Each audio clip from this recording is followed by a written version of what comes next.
Great. So we're going to hear from two speakers tonight. So first of all, we've got Cheryl Cameron from Dogwood.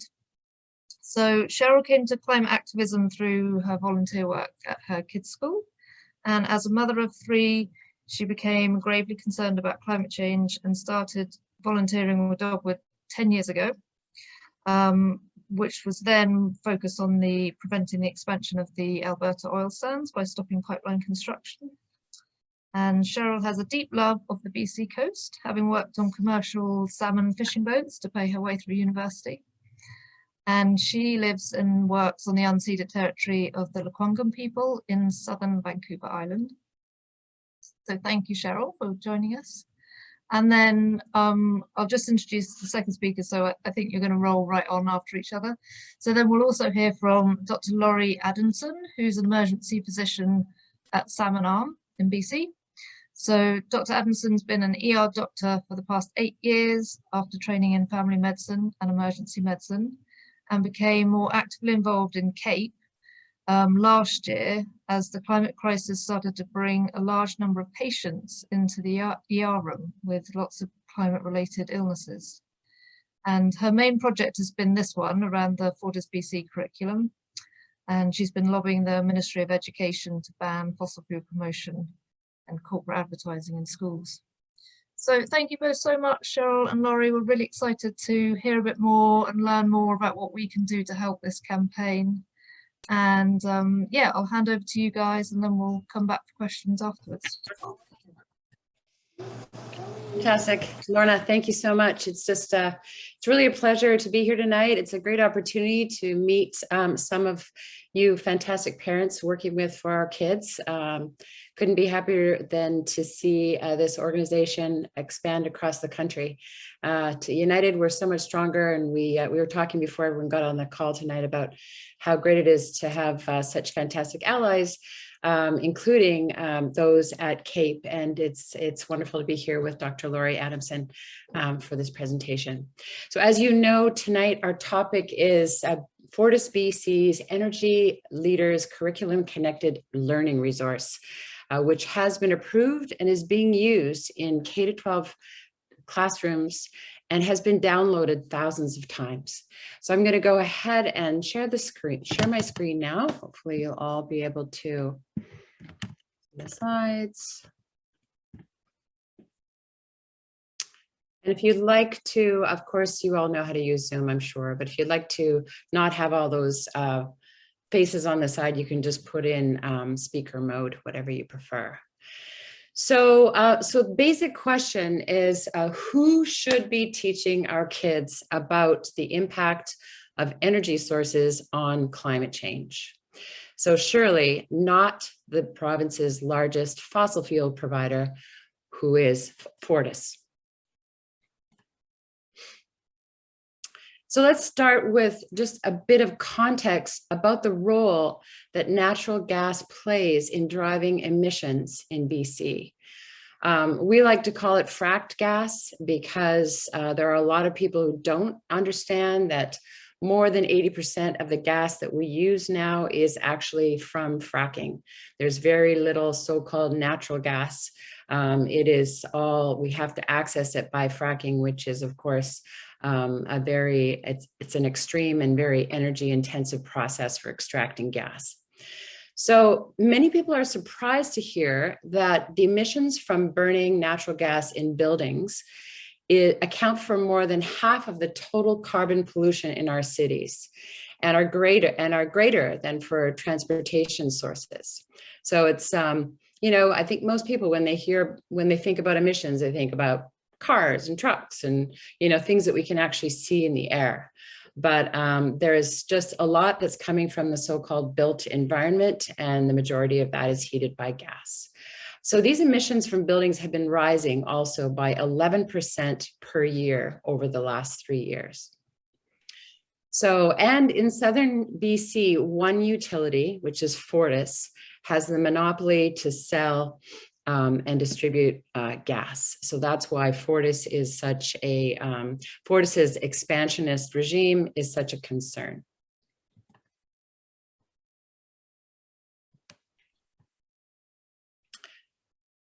So as we know, climate change is, oh, my slide did not go forward, okay.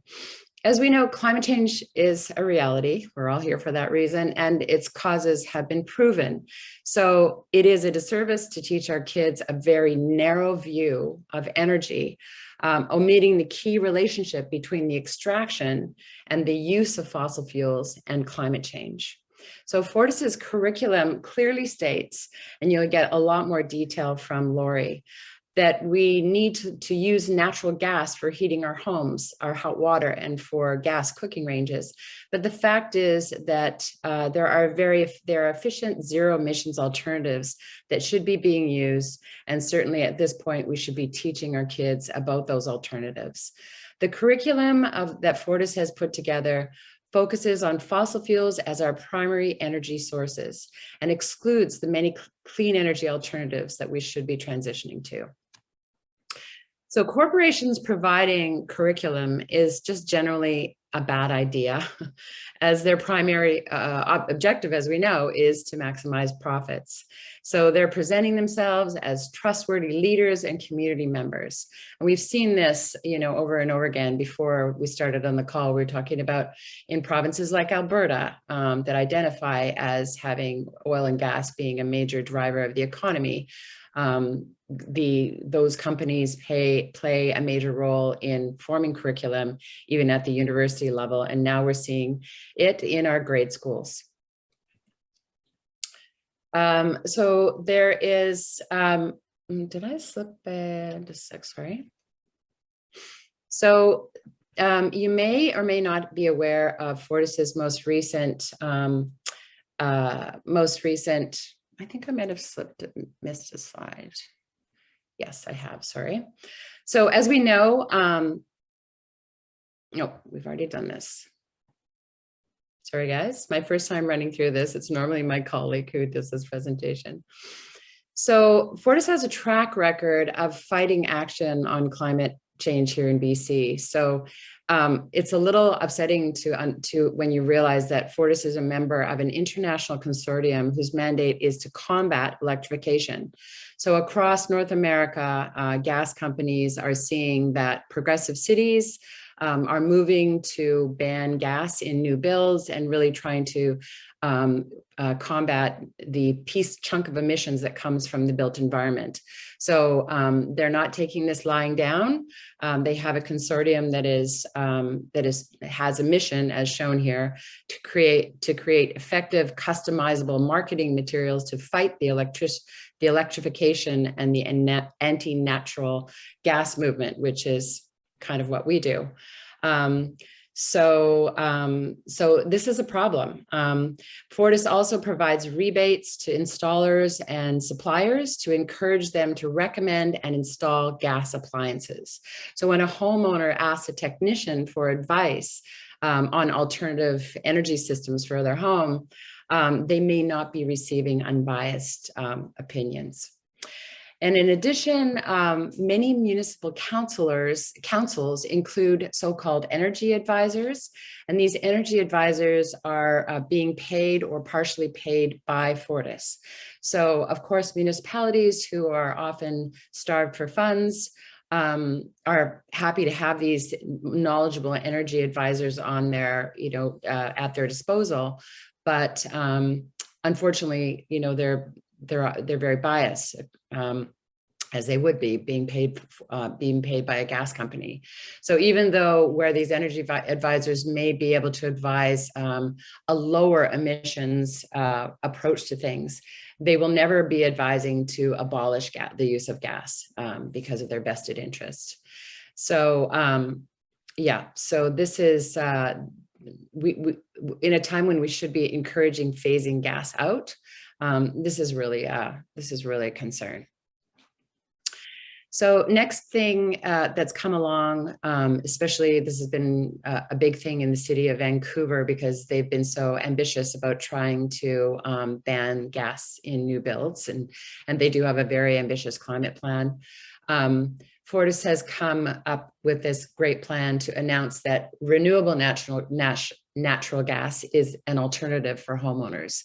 But this is actually really misleading. So renewable natural gas is, of course, its upstream emissions are less, because if you're not familiar with it, renewable natural gas is gas that is captured by upgrading waste biogas. So for example, from places like landfills for use in buildings. So it sounds great. And, you know, part of it is great, is that we're capturing gas, which would normally just go into the atmosphere, and using it in place of fracked gas. The problem with this is that there's actually a very small supply of renewable natural gas, and Fortis is misleading the public to think that there's just a lot of it out there, or that there's going to be that they're going to be able to supply enough to take the place of the natural gas that is now being used. So they're marketing this renewable natural gas to people. People don't realize that when they're signing up for this renewable natural gas RNG, they're paying a surcharge for it, and they think that they're getting it actually into their home, but there are no separate pipes, separate lines for renewable natural gas. They're really just subsidizing, they're getting paid a subsidy to, the homeowner is being charged a subsidy to help Fortis develop more renewable natural gas. But even with that, the major problem with RNG is that it only makes up 1% of the current gas supply, and it will never be much more than that due to a very limited supply. So US studies have shown it could only replace up to 4 to 7% of the fossil fuels that we use in homes. So it is the beneficial impact of renewable natural gas is quite insignificant, and it's a bit of a greenwashing, sort of a false solution that's being put forward by Fortis. So despite this, Fortis is using RNG as greenwashing to mislead new and existing customers by making them think that their own gas supply can be 100% RNG, and that potentially RNG could supply all customers, which is patently false due to the very limited supply of RNG. So that is kind of like the piece of the intro piece that I have to give you. I think Lori's got a lot more detail about actually the curriculum that I'm sure most of you are really interested to hear. I just wanted to give you a quick sort of overview of what Dogwood's role is in this whole gas situation in British Columbia. So our mandate, our mission at Dogwood is to decarbonize, decolonize, and democratize the province. So under decarbonize, of course, this is where oil and gas issues come into play. The decolonize piece is to support Indigenous rights and title, and as we know, the development of extractive resources infringes on Indigenous rights. So this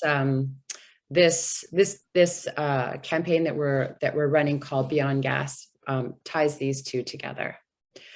We launched Beyond Gas last year, and in our first year, we really just wanted to build a constituency of people who was aware of the fact that the NDP has greatly increased subsidies to the fracking industry since they took power.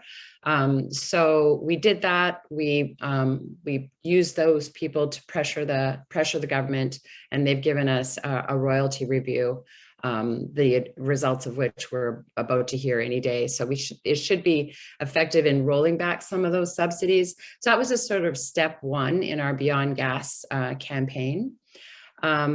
But going forward, this is a multi-year campaign, and we're working with our allies on many more steps. So obviously, fracked gas and LNG in this province are the biggest carbon bomb that we're facing. It'll have catastrophic impacts on both our provincial and global emissions. So fracked gas, as we know, is sucked out of the ground in the Northeast. It's burned in our homes and public buildings. And if the NDP has its way, it will be shipped via pipelines across oceans to the other side of the world. So this is really just not acceptable in a climate emergency to be developing this export industry. So that's where Dogwood's efforts are really focused. And if you want to know anything more, any more about our campaign, please just be in touch with me. I'd be happy to let you know more about it.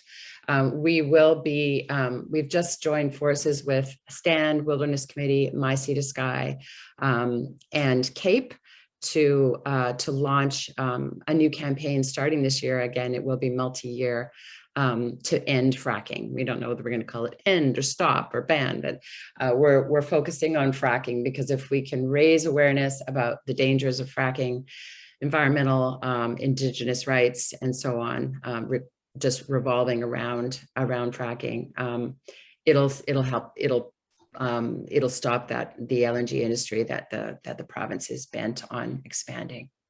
So with that, I'll hand it over to Lori. Lori, you might need to nudge me as needed to Sure. advance the slides for you. Okay, that sounds good. Thank We'll you. save the questions, I guess, for the end. Sure. Thanks, Cheryl. That was really nice. It's nice presenting with you.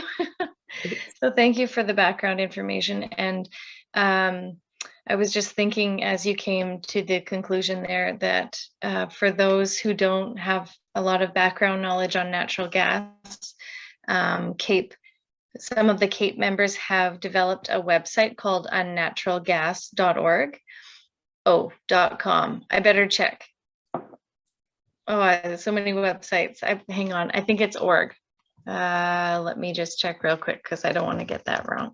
.org. That's right. And it just gives kind of a really basic overview with some nice graphics to have a sense of what the harms from fracking are, both on human health and on the climate. Thank you for that. And I learned a lot from that website when I first joined CAPE last year. So I find that is a nice, concise place to kind of get a backgrounder. However, I'm here to talk about kind of the Fortis curriculum and why that matters to me as a physician. I am an emergency physician and a member of CAPE, which is the Canadian Association of Physicians for the Environment, and a parent of 2 children. And so today, really briefly, I just want to touch on some of the points and examples from the FortisBC Energy Leaders Curriculum, and how it's threatening our future and that of our children. Next slide, Cheryl. It's just a little bit. Was there one in between? It's a little bit glitchy. I think sometimes it's. Yeah, I'm noticing that. Darn it. That's maybe. Is that the right one?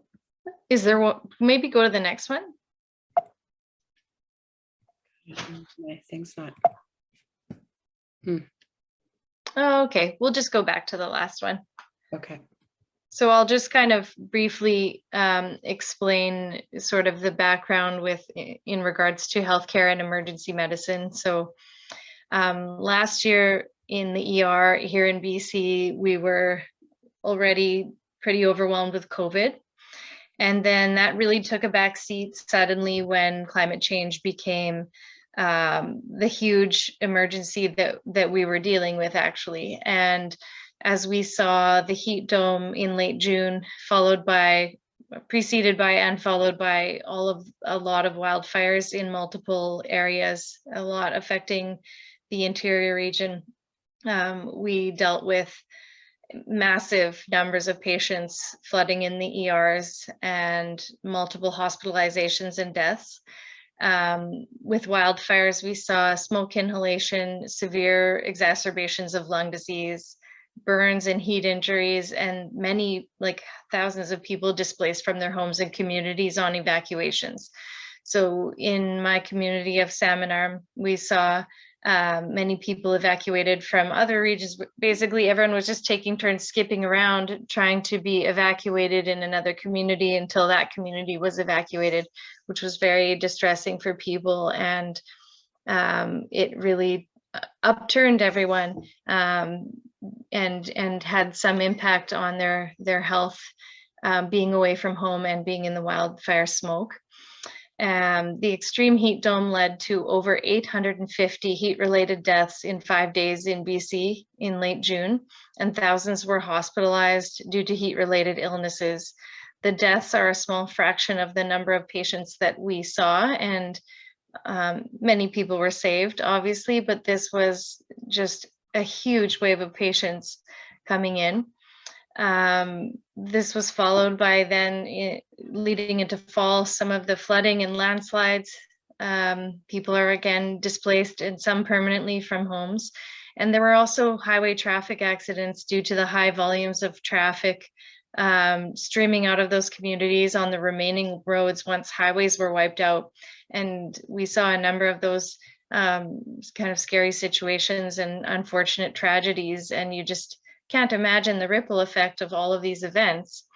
And the one that really struck me the most, that I didn't expect so soon in my career in related to climate change, was the mental health impacts. And so I started meeting teenagers mostly, and young adults who were coming in with suicide attempts, overdoses, hangings, and multiple mental health crises, because they felt this sense of doom from the environment, and they really started to express that they don't feel they're going to outlive this planet, actually. And so it just added another layer, which was quite profound to me and my colleagues as well. And there's so much going on in the news. It's hard. A lot of this didn't make the news because there's just so much awful stuff happening this year. So I think a lot of people were unaware of what an impact all of this had on the hospitals and the emergency rooms.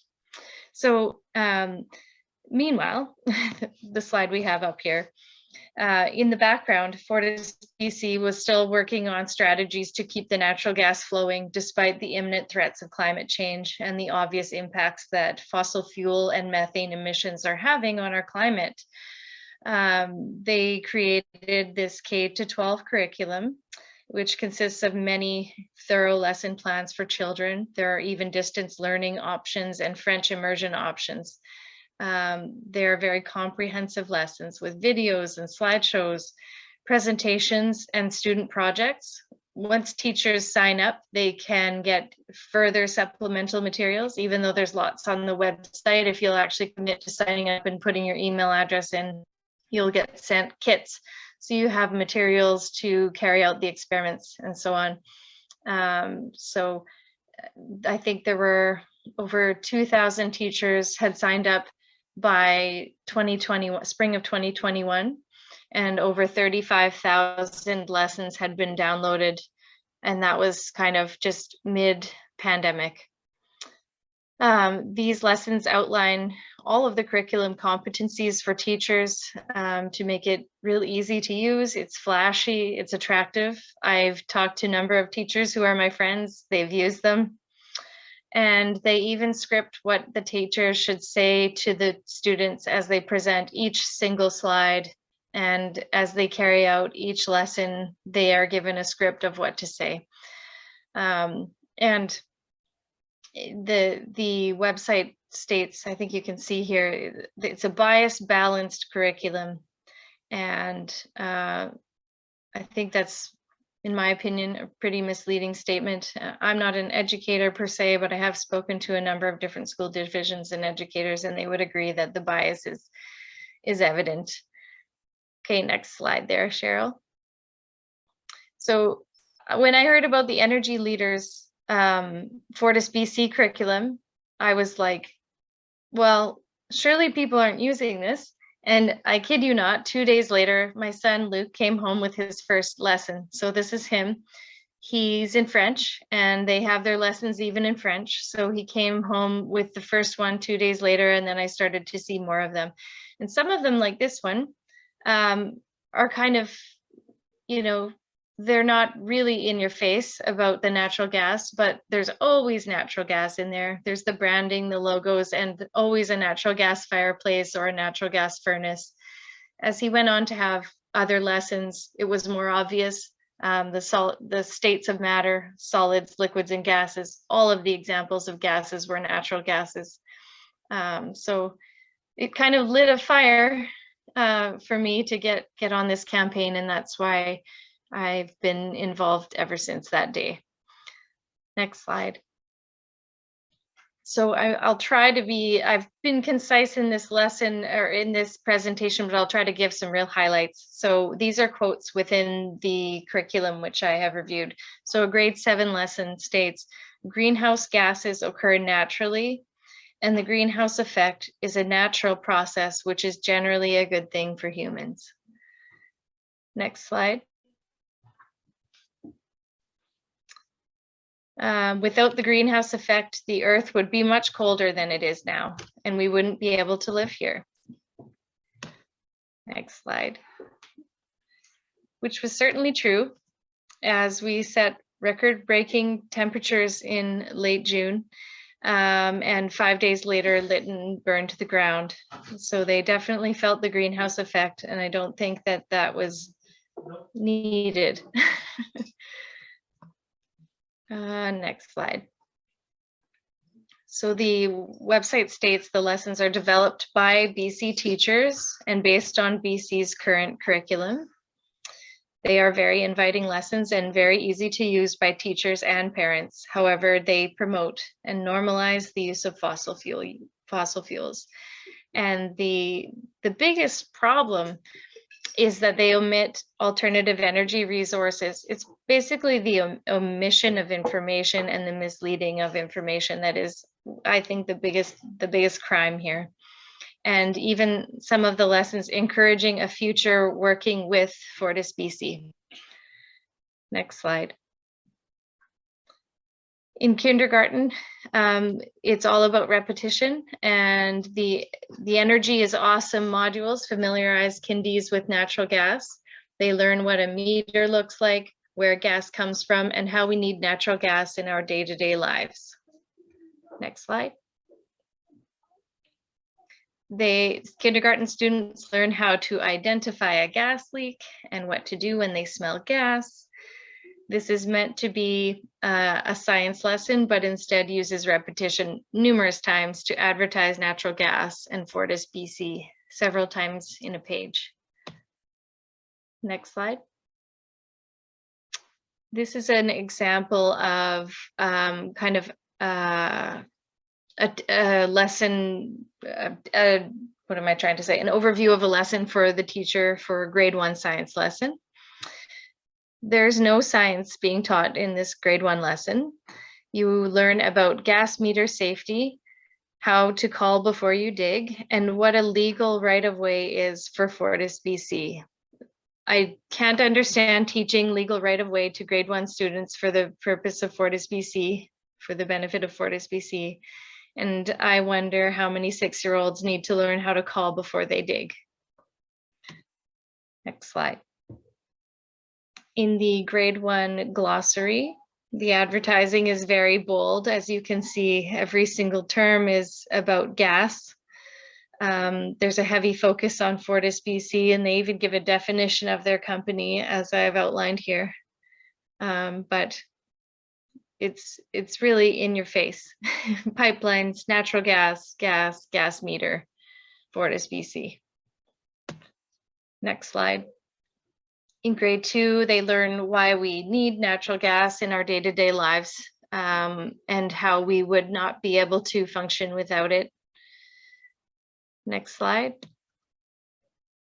This is an activity in grade 2 where you differentiate between solids, liquids, and gases. We saw this one come home. And so the only gas presented is natural gas in the home.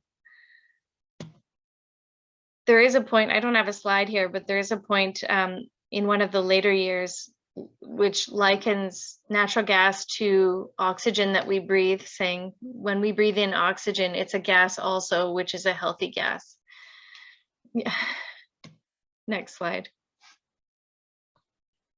Again, grade 2, 3 word list, all natural gas. Next slide. This is actually my favorite one. I have an uncle who's a geologist and I know he would love this. So this one's supposed to be about the rock cycle for grade 5 students.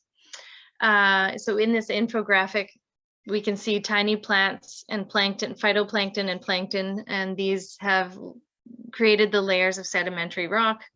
Under pressure, natural gas is formed, and then by the fourth picture, they're drilling for oil. This is an oversimplified and self-serving perspective and does not teach about the rock cycle at all. And the rest of the lesson is about natural gas, not about rock. Next slide. Scooping up to grade 10. Not all of the lessons are for science. They actually touch on multiple subjects. So for grade 10, this is under the heading of career life connections, and it's meant to be a discussion about planning for future careers. And so this one called Trends in Hot Jobs, they take a look at future careers, and they basically, the teacher is instructed to, or the teacher instructs them to go to the Work BC website and then search for jobs in the energy industry in BC specifically, and look for jobs with FortisBC. And I followed it start to finish, and there's no notion of having a career in any other field of work in this lesson. Next slide. As a side hustle, they created something called the BC Energy Champions program, which they created presentations that is put on by the BC Lions football players. So big heroes to young kids. And it's meant to advertise FortisBC and natural gas as a renewable and sustainable energy source. And I've watched their presentations and it's exciting. And basically they talk the whole time about how we need a green future, and the way to having a green future is by using natural gas, which is renewable and sustainable. This teacher on the website says that was amazing. It's hard to get grade 7s excited about stuff, but look at that crowd. It is a good sales pitch. Next slide. So in summary, it's hard to summarize. There's so much we could talk about, but students are better off learning the truth about science from reputable sources rather than industry propaganda. Fossil fuel companies are playing a self-serving role in providing a narrow curriculum to teachers. Next slide. I think it's just a thank you slide. Oh, yeah. Okay, good. So our goal is to get school districts and the ministry to ban FortisBC curriculum from our schools. Obviously, our big goal is to ban all industry influence in schools, because as Cheryl mentioned, there's a motivation in doing that, and it's to sell their product. Obviously, we don't allow tobacco advertisements in elementary schools, and I think this is the same. So our strategy is to unite stakeholders and to pressure school boards and the Minister of Education to reach this goal. Do you want to talk about this, Cheryl, or? Yeah, I just put these together quickly when I spoke with Lorna. She said, you know, people on the call will want to know, okay, you know, what do we do? And we can absolutely follow up with a detailed letter to everyone who RSVP'd. But just briefly, things that people can do, they can inform their PACs, talk to teachers, students, and school district trustees about this Fortis curriculum, and share CAPE's petition open letter. So I think it's, you know, the CAPE is a very reputable organization. I don't think people should be shy about taking their recommendations, CAPE's letter, open letter, to raising it at the school level, just to let them know that these are physicians that care about obviously public health, and that, you know, they feel it's a real problem. So other things, we have we have a recorded version of this presentation, which we could share with anybody who wanted to go to their school board. And it would just make it very easy to show them, provides the same overview for people, and they won't have to do the presentation themselves. Find an ally on the school board to follow up with a motion that the school district boycott this curriculum and write to the Minister of Education asking them to ban it from our schools. Another point here, number 2, is in the recorded presentation that was done at the Victoria School District 61 meeting, the volunteers who were involved got a student rep. Well, you were on that, Lori. That it really makes a difference to have a student also speaking to this. And school trustees tend to really pay attention when they hear a student speaking up. And that's all we've got, but we could follow up with, definitely follow up with a letter summarizing those things, including the link to CAPE's open letter, including the recording of this presentation that was done at the Victoria meeting, so that anyone who is concerned and wants to take action at their own school level would be able to go ahead and do so. I would also venture to say, I mean, I can certainly help out, and my much more knowledgeable colleagues who are doing this work at the school district level would be happy to help out. So please do reach out to me. I can put you in touch with people who have been doing this work if you'd like to get some sort of like one-on-one coaching about how to go about it at your own school district level. So from Jenny, Jenny's asking, how do you get permission to present? You just apply. Jane, you can, if you don't mind unmuting, maybe you could answer Jenny directly. When we did it, we had a climate champion trustee that we've been working with, and she actually recommended that we present to the Education and Policy Committee meeting. And I think she got us on the agenda to speak, or no, I'm casting my mind back. I think you have to write to the school district and ask to be put, on the agenda to speak. And it may be a little different at each district. Just find Right. out what the procedure is. And I think it's important to get in touch with the school districts because they have the power to ban the curriculum.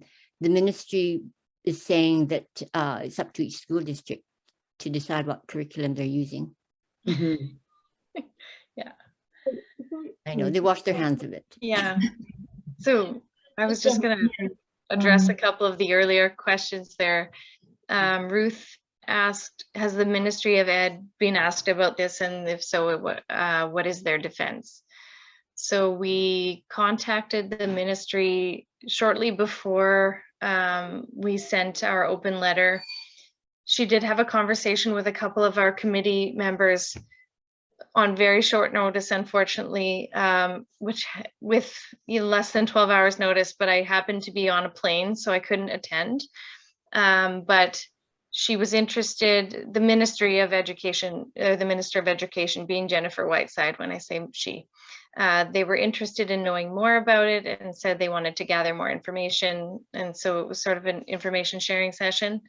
And then we submitted our open letter, which had over 100 organizations signed on just by word of mouth, and some big names like the BC Teachers Federation signed our letter, and a number of large organizations as well as some of the school districts.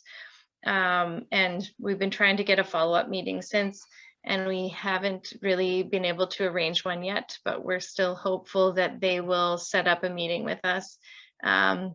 Because a lot of voices have spoken, so it would be nice to follow up. But in the meantime, we're doing our work kind of from the ground up as well. So we've had a number of meetings, as Jane mentioned and Cheryl mentioned, with school districts and trustees, which has been very positive, and we're seeing action kind of more at that level. And I think Alex Jameson, you made a comment, what about getting BC Teachers Federation or individual teachers to not use the Fortis curriculum? I don't think the Ministry of Education will do it because Horgan wants to export LNG, but we can approach the school board. That's right. To be honest, I didn't have really any background in politics, so I didn't expect this thing to be going in the direction it has, but it's very interesting that the action that we're seeing is more at the school board level. The BC Teachers Federation is definitely on board, but there's only so much they can control. And something I always forget to mention in my presentation, but it's very interesting, is that a number of high school teachers from a few different divisions contacted me after the presentation, some presentations, to say they're getting advertisements and encouraged to use, and are being encouraged to use this curriculum through their workplace email. So there are vested interests from some level because they're being told from their workplace that they should use these helpful resources, which, yeah, learning more every day. But Laurie, can I just jump in here? Because I noticed, Jane, you've got your hand up. Did you want to follow up on a point? oh, Jane? sorry. Yeah. Oh, yes, I just want to mention that the Greater Victoria Teachers Association are asking their teachers to ban the curriculum. And we just have to tread lightly with curriculum, because teachers feel that that's their right to choose what they use. But if they're getting, all the teachers together to say we want to ban this, and that's a good thing. So if you want to approach your teachers associations, that would be very helpful too. And they were also going to follow up with a letter to the Ministry of Education asking them to ban this curriculum. That's right. Yeah. So just so we're clear, so do you think it's best to put our energy at the school board level, or at the ministry level, or just both? I would just jump in and just say quickly, probably both, because, we want to bring about political change as well. And so even, we're tackling this LNG and fracking industry. So we want the government to feel pressure from all sides. Sure, they may not act on it, but let's at least let them know that we're all paying attention and that parents are not happy and that we're not, so yes, school board to have immediate action taken, but definitely ask your school board to write this letter. Okay. And can I just also, so have you guys contacted Fortis? Has anybody been to Fortis about this yet? I contacted Fortis through the Energy Leaders program, and they've never responded to me. They did, they never responded to me, but they did put out their official statement in rebuttal. So that exists, which basically says they've received a lot of complaints through the media about the curriculum, and they wanted to say that, first of all, the government requires them to provide educational materials that educate students about conservation of energy, which is interesting because I wasn't aware of that. And that's actually fairly new. That's since 2004 or something, where they're, as a public utility, or as a utility company in BC, are required to provide some form of educational material, which I think is kind of backwards, but that is real. And then they defended their curriculum by saying they had a third-party group or organization help create this curriculum, and that it has been peer-reviewed for what it's worth, but they've never responded to me. Jane? And I also read in that response that she said it was an unbiased curriculum. Yeah. What? But we knew that. Yeah. Just giving, Ruth had a question here, and just so we're all clear. So you can't ask teachers to ban a curriculum. You just have to ask. So who's the decision maker on the curriculum then? The school district. The school district. Okay. So they can, but the teachers can put pressure on them, and also association can. And also within that, Jane, the teachers still have leeway, right? Like the school district will not ban it. Teachers can still decide they're not going to use it, right? Yeah, just boycott it was the word they used. Okay. But also, sorry, just to be clear, so the school district can prevent teachers from using it within a classroom, that the school district has that oversight on what is taught within their school district? I believe so. So should they can advise their teachers to, by way of basically a memo, from what I understand, to encourage them not to use this information and to explain why they don't endorse using that information, which is helpful because I think a lot of teachers just thought it was good and helpful. And so even raising the issue has been positive. But ultimately, teachers have the freedom to use any of this information that they can find out there in the World Wide Web if they see fit. And because this technically isn't provincially approved curriculum materials, it's just a resource to draw on. So the province has said it's not our fault either because this wasn't provincially approved curriculum. Mhm. So there's no, Mhm. like, the other side of that, there's no approval process for what is taught to my kids in the school. It's just at the teacher's discretion, which is a little worrying, I have to say. Yeah. Again, I'm not the expert in education, but I believe it's a bit of a balance between the autonomy to have some flexibility in how they teach and what they teach, but the curriculum is basically laid out in certain core competencies, and they have to cover those topics and competencies. Mhm. I feel like I'm becoming an education expert, but I'm not. Mhm. Well, thank you. And there's been quite a few good ideas, people going to the BC Lions and things like that in the Yeah. comments, which is great. Right. And thank you both so much. Like, thank you for speaking, but thank you for doing what you're doing. Like, I know how much work it is fitting in volunteering and on top of everything you're doing, but this is just such an important campaign to pick up on. And yeah, we'll do everything we can to help. I think it's really great to connect with both of your organizations on this. And let's keep in touch. We'll certainly spread it within our network and get people out there. Thank you. Thanks, Lorna. I would just reiterate that we will send to everyone who RSVP a follow-up letter with materials, including, which I don't think was mentioned tonight, Dr. Melissa Lem, who's the president of CAPE and a fantastic spokeswoman, was interviewed on The Current on this very topic, and she speaks very, very eloquently to it. So we can include the clip there, which would be also helpful to people to pass along. Yeah, that'd be great. Thank you. We'll send it all out. So yeah, and thank you, Laurie. And I'm just going to finish up, just conscious of time, by passing over to Ruth, who just wants to tell us a bit about another campaign that we're running here at BC at the moment. Yeah, thank you, Lorna. And thank you very much. That was very, very informative on the school level. Yeah, so we're running an electric school bus campaign because, of course, that's another place where there's a big environmental impact and a normalization of kind of polluting technologies. So it's quite exciting that over the last couple of years, electric school buses have started arriving in BC. School boards are making decisions right now about school districts are making decisions about the buses that they're going to be purchasing. And we'd like to see all of those new buses that are coming on be electric. There is quite a lot of funding available and there's good uptake in a lot of places in the province.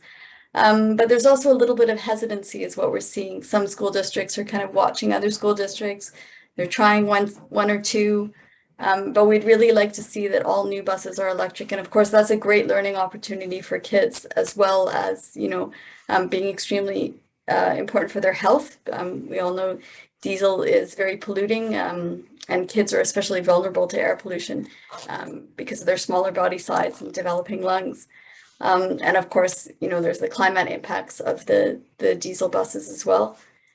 And then, of course, it's a great learning opportunity for kids to see these low carbon technologies in action.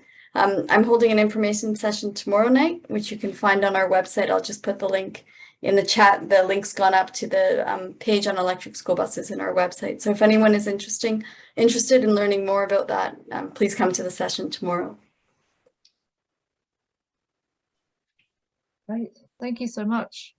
Yeah, so thanks again, Dogwood and CAPE, and meeting with you, Cheryl and Laurie, and thanks for all you're doing. And if anybody's got any other questions, then please feel free to contact For Our Kids, or go direct to Dogwood, and let's see if we can do some work on this and speak to our school boards. Thank you. Thanks, everyone.